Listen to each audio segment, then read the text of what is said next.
কোন আমল করো। হযরতে বেলাল বলে পয়গম্বর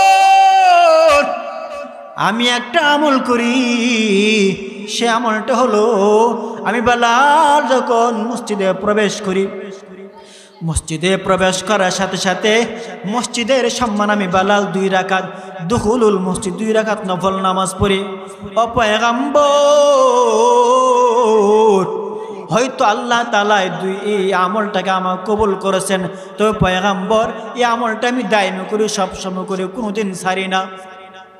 আল্লাহ রাসূল বলে বেলাল শুনো, আল্লাহ পাক তোমার এই দায়মি আমলের কারণে আল্লাহ তাআলা তোমাকে এত সম্মান দান করেছেন, মর্যাদা দান করেছেন।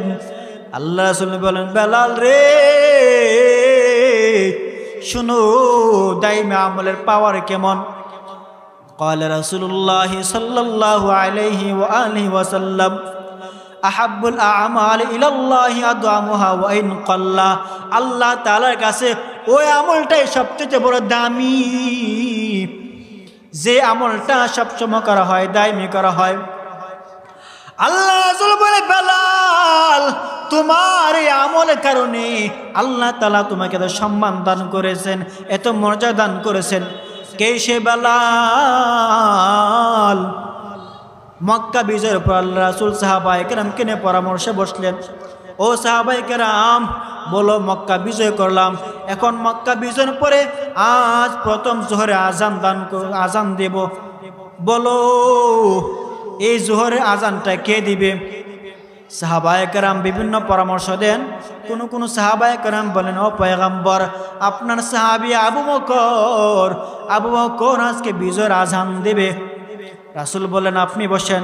আরেকজন দাঁড়ায় বলে পয়গম্বর আজকে বিজয়ের আজান দেবে হযরত উসমান, কারণ আপনি উসমানের বেলায় বলেছেন লিকুল্লি নবী রফিকুন ওয়া রফিকি ইয়ানি ফিল জান্নাতি উসমানা। জান্নাতের ময়দানে প্রত্যেক মানুষের, প্রত্যেক নবীগণের একজন বন্ধু থাকবে, আর আমি জান্নাতের মধ্যে আমি নবীর বন্ধু হবে উসমান।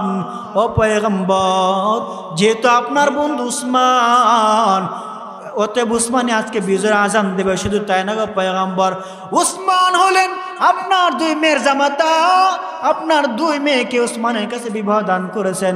ও পয়গম্বর আজকে বিজয়ের আজান হযরত উসমানের কণ্ঠে হবে।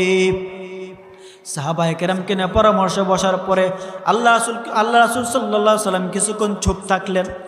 হঠাৎ করে জিবরাইল বলে পয়গম্বর আল্লাহ তাআলা ওহী নাযিল করে জানিয়ে দিয়েছেন আজকের বিজয়ের আজান দেবে হযরতে বেলাল।